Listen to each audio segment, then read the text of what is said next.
최근 원로 개그맨 한 분이 돌아가시자 후배 개그맨들이 안타까워하며 그분을 기리는 것을 보았습니다.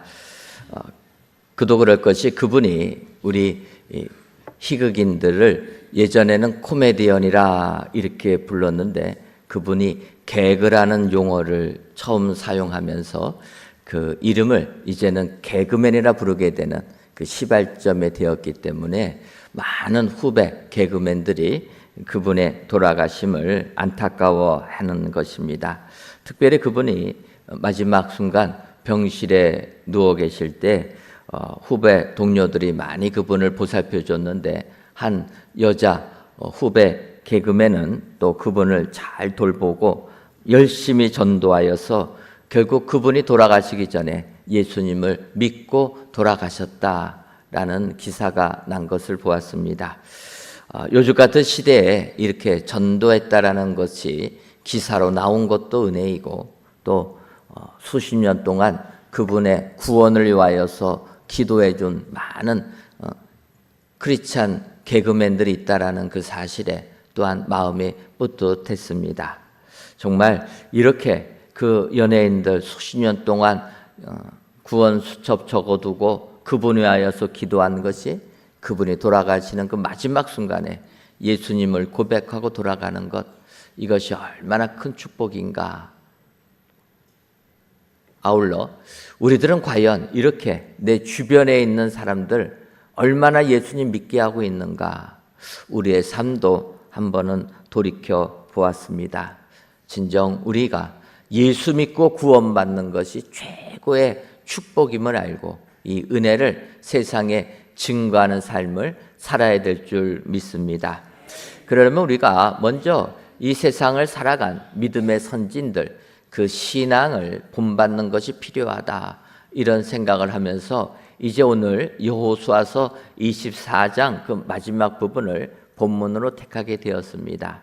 여호수아서 24장 31절부터 33절을 보면 여호수아서의 마지막 부분에 언급되는 신앙의 인물들이 등장하게 됩니다. 세 분의 믿음의 사람들이 등장되는 걸 보면서 정말 우리들도 이분들처럼 이렇게 믿음 생활 잘하여서 칭찬받는 신앙인 되기를 소원합니다. 그렇다면 오늘 이 시간 여호수아서 맨 마지막에 언급되는 믿음의 선진들이 어떠한 분들인가 이 시간 살펴보시고 이 모습을 본받으시는 저와 여러분들이 되시기를 주님의 이름으로 축원합니다. 그렇다면 우리가 본받아야 될 그 신앙의 사람들은 어떤 사람입니까? 먼저는 하나님이 함께한 여호수아를 우리는 본받아야 합니다. 여호수아서 24장 31절을 보면 이스라엘이 여호수아가 사는 날 동안과 여호수아 뒤에 생존한 장로들 곧 여호와께서 이스라엘 위하여 행하신 모든 일을 아는 자들이 사는 날 동안 여호와를 섬겼더라, 이렇게 얘기합니다. 이스라엘 백성들이 여호수아가 사는 날 동안에는 하나님을 섬겼다 이야기하는 겁니다. 어떻게 여호수아가 믿음 생활을 했기에 여호수아가 사는 날 동안에는 모든 이스라엘 백성들이 여호수아와 함께 하나님을 섬겼는가? 우리는 여호수아가 하나님과 함께한, 하나님을 섬기며 하나님과 함께한 내용을 이 시간 살펴보기를 원합니다. 여러분, 우리가 아는 대로 여호수아는 모세의 시종이었습니다. 모세를 섬기는 자였습니다. 일찍이 모세를 섬기면서 이스라엘 백성들이 출애굽하였고 광야 생활을 함께한 사람이 이 여호수아라는 사람입니다. 근데 이 여호수아가 어떠한 사람인가? 출애굽하여서 이제 광야 생활을 할 때 출애굽기 17장을 보면 이스라엘 백성들이 아말렉 사람과 전쟁을 맞닥뜨리게 됩니다. 이때 출애굽기 17장 9절을 보면 모세가 여호수아에게 이르되 우리를 위하여 사람들을 택하여 나가서 아말렉과 싸우라. 내일 내가 하나님의 지팡이를 손에 잡고 산 꼭대기에 서리라, 이렇게 이야기하는 겁니다. 모세가 여호수아에게 얘기하는 겁니다. 너는 나가서 아말렉과 싸우라. 사실 여호수아 입장에서는 모세의 이 명령이 따르기 굉장히 어려운 명령이라는 겁니다. 왜냐하면 이스라엘 백성들이 할 줄 아는 것은 애굽에서 노예의 삶을 살았던 노예의 삶 사는 것은 잘하지만 남의 나라와 전쟁한다라는 것, 이것은 해본 일도 없는 민족이 이스라엘 백성입니다. 이들이 광야 생활을 할 때 잘 훈련된 나라 아말렉과 전쟁을 해야 될 상황이 되었고, 모세는 여호수아에게 명령을 하는 겁니다. 아말렉과 싸우라. 우리 같으면 선생님, 저는 나가서 싸울 수가 없습니다. 우리는 아무런 훈련도 받지 아니한 오합지졸 아닙니까? 어떻게 우리가 잘 훈련된 아말렉 나라와 전쟁을 할 수 있습니까? 우리 같으면 이렇게 질문했을 텐데, 여호수아는 모세가 싸우라 명했을 때 나가서 싸웠다라는 겁니다. 왜 그렇습니까? 모세가 그냥 싸우라고 명한 것이 아니라 싸우라고 한 다음에 내가 하나님의 지팡이를 손에 잡고 산 꼭대기에 서서 너를 위하여 기도해 주겠다. 모세의 이 말을 확신했기 때문이라는 겁니다. 능력의 지팡이, 하나님의 지팡이를 모세가 짚고 나아가서 기도해 줄 테니 너는 이 하나님의 능력을 힘입어서 아말렉과 싸우라 명했던 겁니다. 여호수아는 모세의 명령에 순종해서 아말렉과 싸워서 칼날로 그들을 무찔렀다, 이렇게 이야기하는 겁니다. 이처럼 여호수아는 믿음의 사람이었습니다. 하나님을 신뢰하여서 주께서 명하면 그 명령에 순종한 그였다라는 겁니다. 그의 믿음을 우리가 더 알 수 있는 것은 또 모세가 각 지파에 한 명씩을 택해서 12명의 정탐꾼을 가나안 땅에 보내는 것 아닙니까? 10명의 정탐꾼은 우리가 가나안 땅 가보니 진정 젖과 꿀이 흐르는 땅이지만 이 땅은 난공불락의 성이라 도대체 우리는 이 성을, 가나안 땅을 점령할 수가 없습니다. 이렇게 절망적인 보고를 할 때 모세와 여호수아와 갈렙은 민수기 14장 9절에 이렇게 보고합니다. 다만 여호와를 거역하지는 말라. 또 그 땅 백성을 두려워하지 말라. 그들은 우리의 먹이라. 그들의 보호자는 그들에게서 떠났고 여호와는 우리와 함께 하시느니라.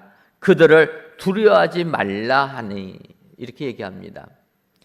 여호수아와 갈렙은 두려워 떠는 이스라엘 백성들에게 두려워하지 말라라는 겁니다. 하나님이 우리와 함께 계시기 때문에 우리가 나가면 우리가 승리하게 된다.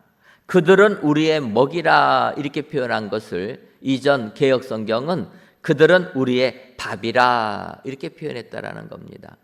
이처럼 여호수아는 하나님이 함께한 믿음의 사람이었습니다. 이렇게 믿음이 좋은 사람이었음에도 불구하고 이제 모세의 뒤를 이어 이스라엘 백성을 이끄는 지도자로 선택될 때 그는 두려워했다라는 겁니다.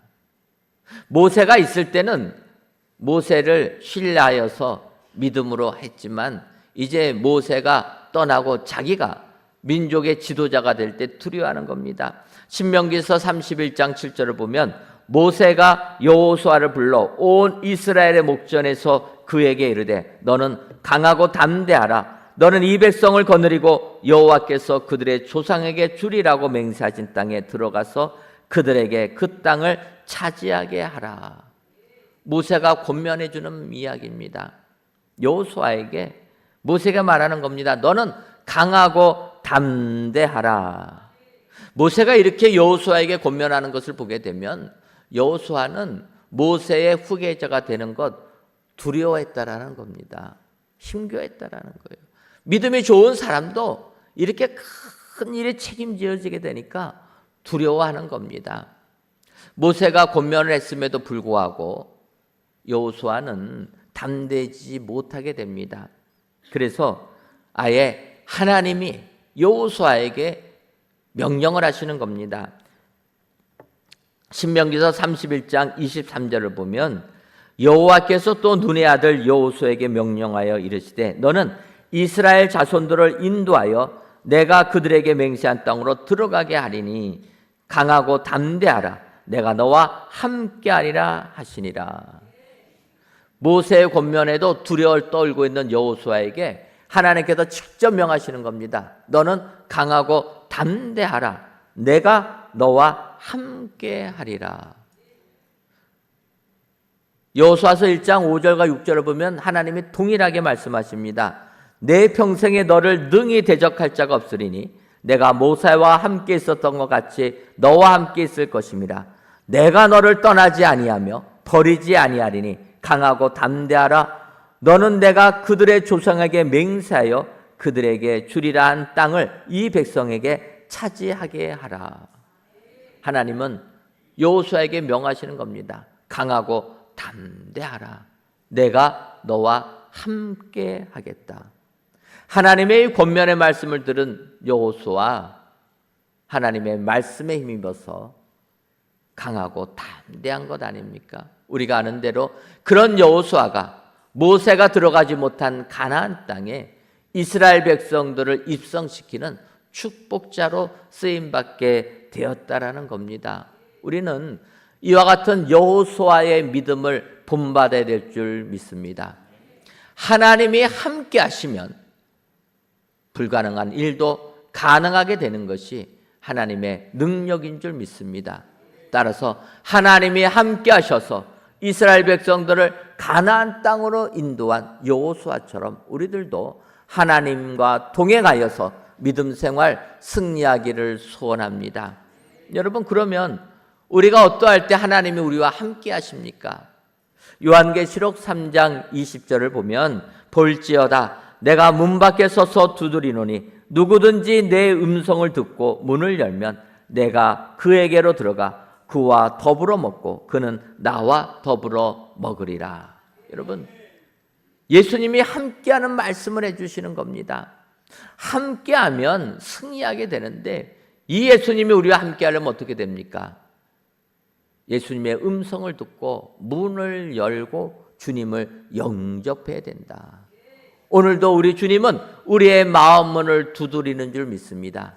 이때 내 생각 내려놓고 주님 어서 오시옵소서 마음의 문을 열고 주님을 영접할 때 주님이 우리 안에 거하셔서 우리와 함께 하시게 되는 줄 믿습니다. 오늘도 우리 신앙의 선진 여호수아처럼 하나님과 함께하는 축복자들 되기를 소원합니다. 그러려면 주님을 마음에 모시고 주님과 함께할 때 우리는 여호수아처럼 승리하는 신앙인들이 되게 될 줄 믿습니다. 오늘도 여호수아를 본받아 믿음 생활 승리하시는 저와 여러분들이 되시기를 주님의 이름으로 축원합니다. 다음으로 우리가 여호수아서를 보면서 볼 수 있는 믿음의 사람은 꿈꾸고 꿈을 이룬 요셉을 볼 수가 있습니다. 오늘 보면 여호수아서 24장 32절을 보면 또 이스라엘 자손이 애굽에서 가져온 요셉의 뼈를 세겜에 장사하였으니 이곳은 야곱이 베크시타를 주고 세겜의 아들 하몰의 자손들에게서 산 밭이라. 그것이 요셉 자손의 기업이 되었더라 라고 말씀하고 있습니다. 여호수아서인데 갑자기 마지막 부분에 요셉이 언급을 되는 겁니다. 왜 갑자기 요셉이 언급이 될까? 그것은 요셉이 400년 전에 부탁했던 그의 뼈를 400년이 지난 오늘 여호수아가 죽을 그 즈음에 이스라엘 자손이 애굽에서 가져온 요셉의 뼈를 세겜에 장사하였다라고 이야기하는 겁니다. 꿈을 꾼 요셉이 그 꿈이 이루어지는 사건을 400년 후에 언급하고 있다라는 겁니다. 여러분, 지난 목요일에 우리 교회에 부흥 세미나가 있었습니다. 30여 년 동안 한국교회 전도를 위하여 애쓰신 장로님의 마지막 부흥 세미나 우리 교회에서 진행했습니다. 이 마지막 부흥 세미나를 보면서 마음이 한편으로 찡하기도 했습니다. 그런데 그 마지막 부흥 세미나의 주제가 꿈을 넘어 꿈꾸는 행복한 신앙생활, 이러한 주제로 은혜를 받았습니다. 그런데 이 장로님이 언급한 이 내용이 오늘 제가 2주간에 선포하려고 예배한 말씀하고 겹쳐지는 겁니다. 얼마나 은혜가 되는지 몰랐습니다. 하나님께서 우리 사랑하는 성도님들에게 이 말씀을 들으라 명하시는 거구나 깨달으면서 오늘 말씀을 준비했습니다. 여러분, 요셉이 어떤 사람입니까? 요셉은 꿈꾸는 사람이었습니다. 11볕단이 요셉에게 절하는 꿈을 꾸었고 해와 달과 11별이 요셉에게 절하는 꿈을 꾸게 됩니다. 꿈을 꾸었는데 그 꿈 때문에 요셉은 어떻게 됩니까? 세겜 땅에 있는 형제들에게 갔다가 꿈으로 인하여서 시기질투 받아 노예로 팔려나가게 된 겁니다. 요셉에게 있어서 세겜 땅은 꿈으로 인하여서 고난이 시작되는 시작점이 되는 장소였습니다. 아는 대로 노예로 팔려가고 노예에서도 더 모함받아서 감옥까지 가게 됩니다. 감옥에 있다가 결국은 애굽 왕 바로의 꿈을 해석해 주므로 그는 17년의 고난을 끝내고 애굽의 총리가 되어서 무생명을 구원하는 축복자가 되었다라는 겁니다. 어찌 보면 요셉은 꿈을 꾸는 자였고 그 꿈을 이루는 자였습니다. 그런데 그가 이제 마지막 죽을 때 그의 자손들에게 부탁합니다. 내가 비록 애굽 땅에서 죽지만 너희는 애굽 땅이 하나님이 말씀하신 약속의 땅이 아니니 출애굽을 해야 할 것이고 출애굽을 할 때는 내 해골을 메고 올라가겠다. 나한테 약속해달라. 그 약속받고 죽은 사람이 요셉이라는 겁니다. 요셉은 하나님의 약속의 땅, 약속을 꿈꾸고 그 땅을 믿은 사람이라는 겁니다. 지금은 비록 먹고 살기 위하여서 생명 유지하기 위하여서 애굽에 살고 있지만 우리는 하나님이 약속해 주신 그 약속의 땅을 향하여 나아가게 된다. 꿈을 꿨던 사람이라는 겁니다. 요셉이 꿈꿨던 그 꿈이 어떻게 됩니까? 이제 여호수아가 죽자 비로소 이스라엘 백성들 출애굽할 때 가져온 이 요셉의 뼈를 바로 세겜 땅에 묻었다라는 겁니다. 세겜에서 시작한 요셉의 꿈이 세겜 땅에서 완성되는 것을 볼 수가 있습니다. 히브리서 11장 22절을 보면 믿음으로 요셉은 임종시에 이스라엘 자손들이 떠날 것을 말하였고 또 자기 뼈를 위하여 명하였으며 요셉은 믿음으로 이스라엘 백성들 떠나라라는 겁니다. 이 땅은 애굽 땅은 하나님이 말씀하신 땅이 아니라 꿈을 꾸고 약속의 땅을 향하여 나아가라. 요셉은 권했다라는 겁니다. 여러분, 우리들은 요셉처럼 이와 같이 꿈꾸는 자가 되어야 될 줄 믿습니다. 많은 분들은 꿈을 가지고 나아가지만 내 꿈이 아직까지 이루어지지 아니하면 낙심하고 포기할 때가 많이 있다라는 겁니다. 하지만 여러분, 내 꿈이 아니라 하나님께서 우리에게 주신 그 꿈은 분명히 하나님께서 이루실 줄 믿습니다.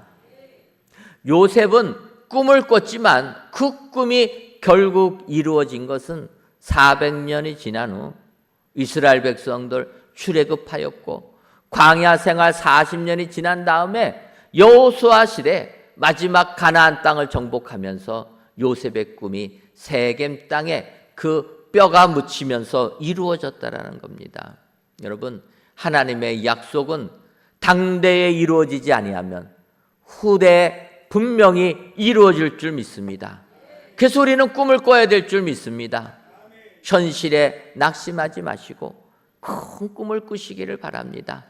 하나님이 말씀하신 주님이 주신 그 꿈을 향하여 나아갈 때 그 꿈은 반드시 우리에게 이루어지는 은혜가 임하게 될 줄 믿습니다. 오늘도 여호수아서에 등장하는 요셉을 생각하시면서 당대는 아니라도 후대는 반드시 이루어진다. 그 믿음 가지고 나아가 이 세상을 승리하시는 저와 여러분들이 되시기를 주님의 이름으로 축원합니다. 마지막으로 여호수아서를 보면서 우리들이 배워야 될 그 신앙의 인물은 거룩한 제사장의 삶을 산 엘리아사를 배워야 합니다. 오늘 보면 여호수아서 24장 33절을 보면 아론의 아들 엘리아살도 죽음에 그들이 그의 아들 비느하스가 에브라임 산지에서 받은 산에 장사하였더라 라고 말씀합니다. 여호수아서 마지막 장 마지막 절에 언급되는 인물은 엘르아살이라는 신앙인입니다. 여러분, 이 엘르아살은 모세의 형이 되는 아론의 네 아들 중에 한 명이 이 엘르아살이라는 사람이라는 겁니다. 민수기서 3장 2절과 3절을 보면 아론의 아들들의 이름은 이러하니 장자는 나답이요 다음은 아비후와 엘르아살과 이다말이니 이는 아론의 아들들의 이름이며 그들은 기름 부음을 받고 거룩하게 구별되어 제사장 직분을 위임받은 제사장들이라. 여러분 이렇게 얘기합니다. 아론의 아들들에게는 나답과 아비후, 엘르아살과 이다말이 있었다 이야기를 하는 겁니다. 제사장 위임을 받았는데 그 다음 절을 보면 얘기합니다. 나답과 아비후는 시내 광야에서 여호와 앞에 다른 불을 들이다가 여호와 앞에서 죽어 자식이 없으므로 엘르아살과 이다말이 그의 아버지 아론 앞에서 제사장의 직분을 행하였더라. 아론의 네 아들 중에 나답과 아비후가 어떻게 됩니까? 여호와 앞에 다른 불을 들이다가 죽고 말았다라는 겁니다. 그런데 자식이 없다, 결혼도 안 하고 이렇게 죽고 나니까 그들을 이어서 제사장할 자들이 없으니까 바로 엘르아살이 제사장의 직분을 이어받게 되었다라고 이야기하는 겁니다. 그럼 여러분, 이 나답과 아비후가 다른 불을 들였다라는 게 어떤 내용입니까? 레위기 10장 1절과 2절을 보면 좀 더 우리가 이 내용을 좀 생각해 볼 수 있습니다. 아론의 아들 나답과 아비후가 각기 향로를 가져다가 여호와께서 명령하시지 아니하신 다른 불을 담아 여호와 앞에 분향하였더니 불이 여호와 앞에서 나와 그들을 삼키매 그들이 여호와 앞에서 죽은지라. 하나님이 나에게 이렇게 제사를 드릴 때 분향할 때는 이런 기름을 가지고 이렇게 불을 붙여서 드려라 하나님이 명하신 것이 있는데 이들은 자기들 눈에 보기에 좋은 것으로 기름에 불 붙여서 하나님께 제사를 드렸다라는 겁니다. 그때 하나님의 진노하심이 임하여서 그들이 그 불에 불살라 죽고 말았다라는 겁니다. 여러분, 이와 같은 잘못은 지금 이 시대에도 우리가 범할 때가 종종 있게 된다라는 겁니다. 우리가 하나님께 예배드릴 때 내 생각에는 이렇게 예배드리는 것이 맞을 것 같습니다. 내 생각에는 이렇게 기도하는 것이 옳을 것 같습니다. 여러분, 그래도 하나님께 예배드릴 때는 내 생각이 아니다라는 겁니다. 하나님께서 명하신 대로 하는 것이 하나님이 기뻐 받아주시는 겁니다. 지금도 많은 분들이 내 생각 가지고 하나님을 섬기는 겁니다. 여러분, 나답과 아비후가 하나님이 명하신 다른 불로 제사를 드리다가 분향했다가 불타서 죽는 것 아닙니까? 우리는 하나님을 예배할 때 내 생각이 아니라 성경에서 말씀하시는 대로 주님이 원하시는 대로 예배를 드려야 될 줄 믿습니다. 엘리아살은 생각지도 않았는데 나답과 아비후 큰형과 둘째 형이 죽고 나니까 졸지에 제사장의 직분을 감당할 사람이 되고 말았다라는 겁니다. 갑자기 이렇게 되면 얼마나 두렵고 떨렸겠습니까? 자기 눈앞에서 잘못 제사를 드리다가 죽어나가는 형들을 본 겁니다. 그러면 엘르아살 생각하지 않겠습니까? 나도 잘못했다가는 저렇게 죽겠구나. 얼마나 긴장하며 조심하며 하나님 앞에 거룩한 삶을 살려고 노력하지 않았겠습니까? 여러분, 우리가 세상을 살다 보면 생각지도 아니하게 엘르아살처럼 이렇게 자리를 물려받을 때가 있다라는 겁니다. 우리가 아는 대로 다윗에게는 아들들이 있지 않습니까? 사무엘하 3장을 보면 다윗의 아들들을 언급합니다. 다윗의 첫째 아들은 암몬이고, 둘째는 길르압이고, 셋째는 압살롬이고, 넷째는 아도니아라, 이렇게 얘기하는 겁니다. 근데 여러분, 우리가 아는 대로 아도니아가 어떻게 됩니까? 넷째 아들입니다. 넷째 아들이면은 자기가 왕 될 가망성은 없는 것 아닙니까? 근데 살다 보니까 어떤 일이 벌어집니까?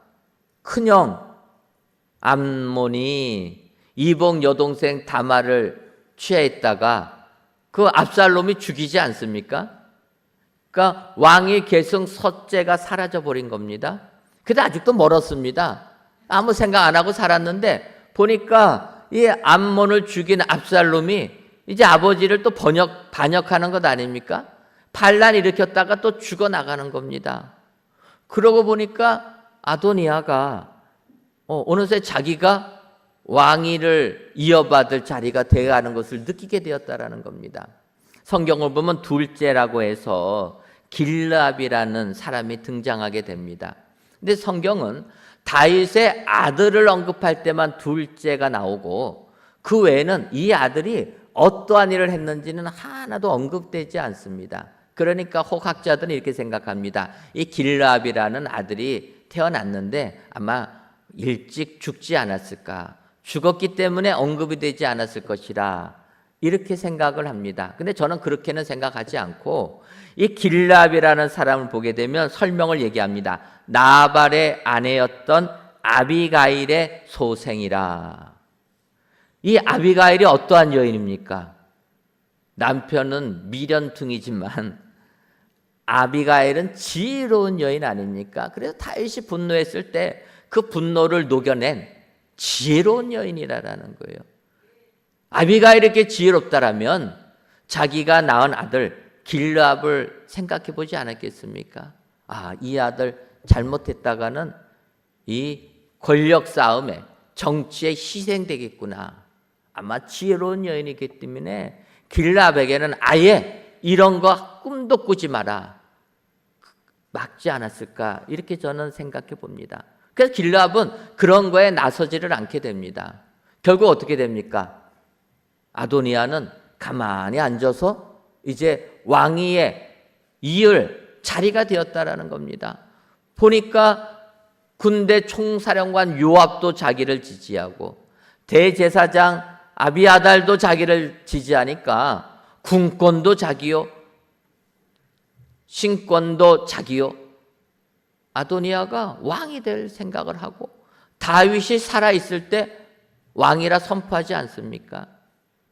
아도니아가 조금만 더 지혜로웠다면, 그가 조금만 더 하나님의 역사를 생각했더라면 그러지는 않았을 겁니다. 왜냐하면 하나님은 분명히 솔로몬에게 다윗의 뒤를 이어주겠다 말씀하시지 않았습니까? 하나님 생각 전혀 하지 아니하고 자연스럽게 자기에게 왕위가 넘어올 것 같으니까 반란을 일으켰다라는 겁니다. 근데 오늘 본문에 나오는 엘르아살은 아니었다라는 거예요. 자기 형들이 죽어가는 것을 보면서 하나님 앞에 두려움과 떨림을 가지고 하나님을 섬겼다라는 겁니다. 여호수아와 함께 이스라엘 백성들 가나안 땅에 입성하게끔 최선의 노력을 다한 사람이 엘르아살 제사장이었다라는 거예요. 그가 여호수아와 함께 이런 일을 합니다. 여호수아서 19장 51절을 보면 제사장 엘르아살과 눈의 아들 여호수아와 이스라엘 자손의 지파의 족장들이 실로에 있는 회막문 여호와 앞에서 제비를 뽑아 나눈 기업이 이러하니라. 이때 땅 나누는 일을 마쳤더라. 엘르아살이 어떤 일을 합니까? 가나안 땅에 입성하여서 가나안 땅을 12지파에 나누어 주는 일, 평화롭게 은혜롭게 나누어 주는 일을 감당한 사람이 엘르아살이라는 겁니다. 여러분, 땅을 나눌 때 얼마나 갈등이 심하겠습니까? 지금 우리가 이 땅을 살 때도 이런 문제 닥치면은 갈등이 일어나는 것 아닙니까? 그런데 그 60만 명이 살 땅을 나눌 때, 그거를 제비를 뽑아서 나눌 때 백성들 싸우지 않고 은혜롭게 나누게 했다. 그 첫 번째가 제사장 엘르아살이 나왔다라는 겁니다. 그가 하나님 앞에 거룩한 제사장이 되어서 하나님을 예배하고 섬기니까 백성들이 그 모습을 보는 것 아닙니까? 약속의 땅 입성하는 것을 보면서 하나님을 섬기는 엘르아살을 인정하면서 우리 다투지 말고 하나님이 주시는 대로 제비 뽑아서 나눕시다.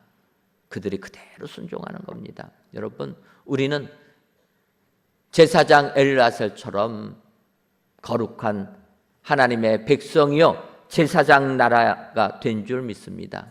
오늘도 주님 앞에 거룩한 삶을 살아야 될 줄 믿습니다. 하나님 앞에서 두렵고 떨림을 가지고 내 뜻, 내 의견 주장하는 사람이 아니라 하나님의 말씀에 순종하여서 하나님을 섬길 때 진정 하나님이 기억해 주시고, 이렇게 여호수아서를 마감하면서 엘르아살을 언급하는 것처럼 우리들도 이와 같은 위대한 신앙인 되기를 소원합니다. 오늘도 엘르아살을 생각하시고 거룩한 주의 백성들이 다 되셔서 정말 이 땅 하나님의 복음을 증거하여 하나님께 영광을 돌리시는 저와 여러분들이 되시기를 주님의 이름으로 축원합니다. 기도하겠습니다. 하나님, 결실의 계절 가을을 알리듯 많은 비가 내리는 오늘 이 시간, 성전 또는 각 예배 초소에 나와서 귀한 예배를 드리게 하시니 감사합니다. 오늘 믿음의 사람들을 보며라는 제목으로 말씀을 주었사오니 여호수아서 마지막 부분에 등장하는 믿음의 선진들을 바라보며 이 신앙을 배우는 저희들이 되게 하여 주옵소서. 하나님과 함께한 여호수아처럼 우리들도 하나님과 동행하게 하여 주옵소서. 꿈을 꾸고 꿈을 이룬 요셉처럼 천국을 꿈꾸고 번향을 꿈꾸는 저희들 되게 하여 주옵소서. 더 나아가 거룩한 제사장의 삶을 산 엘르아살처럼 왕같은 제사장들이 다 되게 하셔서 이 세상에 주님의 아름다운 덕을 선포하는 축복자들이 되게 하여 주옵소서. 예수님의 이름으로 기도하옵나이다. 아멘.